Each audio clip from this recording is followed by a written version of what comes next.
afternoon, everybody, and welcome to Brothers Apart. My name's Patrick, and today we're going to be looking at getting you into snowmobiling on an economic budget. So, some things to consider when getting into snowmobiling on an economic budget. What kind of mechanical experience do you have? Do you have an aptitude for fixing things? Do you have a wide assortment of tools so that you can go fix things?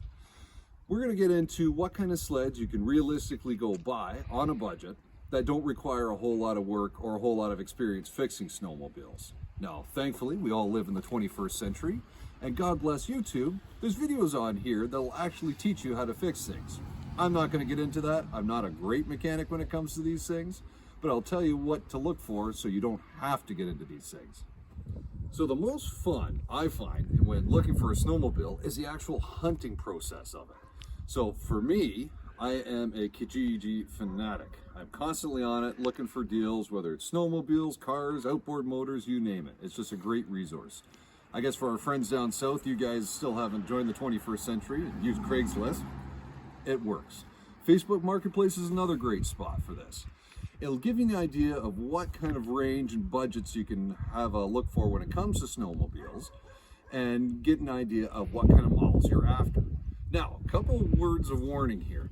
Everyone likes some fancy, sporty sleds that go a million miles an hour. That's great. Just remember, the previous owner probably thought the same thing and beat the hell out of that poor snowmobile. Go fast sleds, go fast. And that's wonderful, but it is hard on the snowmobile itself. If you're after a budget snowmobile that doesn't need a whole bunch of work, I highly recommend looking for a touring sled. Touring sleds are generally owned by older people. They're generally, and older people, God bless them, they drive a little bit slower. They do all the maintenance that the sled should have over its lifetime. And you can generally find them with lower kilometers on it. If you are after something a little sportier, just really be in tune to the overall showing of the snowmobile. Make sure it doesn't have like a broken windshield, cracks in the hood, stuff that shows that it's had the hell kicked out of it. So you've scoured the internet. You've had half the sleds you looked at sold out from under you, but you're finally at the spot and you're looking at your potentially new snowmobile. Here's what you're going to look for to make sure you're getting a good deal. So you're at the sled. First thing you're going to do is just do a thorough inspection of the body. You don't have to be a mechanic to look at this.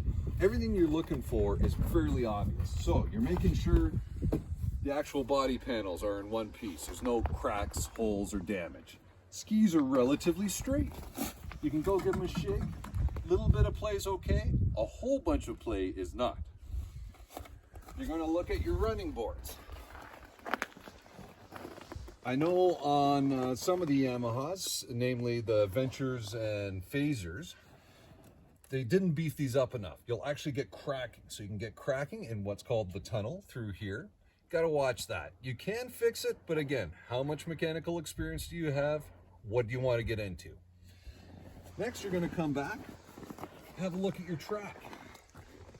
On older sleds, wear is going to be normal. That's okay. What you're looking for is large cracks, tears, rips. What you do end up getting is dry rot in older tracks, so you really got to be careful of that. But if your nubs are getting a little worn, that's okay. It's an old sled. One trick you want to learn before starting up the snowmobile, open up the hood, make sure that engine's good and cold. If it's warmed up, probably means it was a bugger to start. So, nice and cold. You're also going to inspect your hoses, make sure there's no leaks. Get a big whiff in there. Do I smell gas? Do I smell oil? Yeah, you probably should smell a little bit, but you shouldn't smell it a lot. It certainly shouldn't be overwhelming. That's going to show that there's a broken line or a leaking carb, something along those lines. Lastly, pre-inspection, you want to check the suspension. Yep, looks good.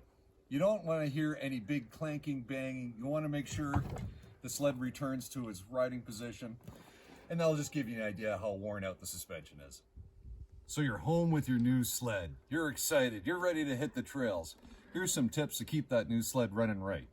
First, for God's sakes, put premium fuel in it. It keeps ethanol out and it'll keep your carbs from getting all gummed up. Also, a splash of seafoam. every time you fill her up, or try your best to. Seafoam is an additive you put into your fuel. It'll help loosen up any gump that's in your carbs or if you get any moisture in it. It works wonders. I love it, and I swear by it. So your snowmobile will require basic preventative maintenance on it. Part of that maintenance is grease fittings. Now, depending on the sled, you'll have grease fittings in your front skis for your steering linkage or your suspension. There'll also be a couple of grease fittings underneath in the track suspension. You want to make sure you give those a couple pumps at least a couple times a year, depending on your riding. Don't let them go dry. All right, the season's over, the sun is shining, the snow's melting. It's time to put the old sled away. A couple of preventative tricks for you to keep your sled running well when you go to fire it up in the fall. First, fill her up with premium fuel. That'll keep moisture out of your tank. Also throw some seafoam in. That's an additive and a fuel stabilizer. You also, if you can, is get your rear end jacked up on the back. This will let the suspension come out to full travel, and apparently it really helps it along. That's what I'm told anyway by professionals, better than myself.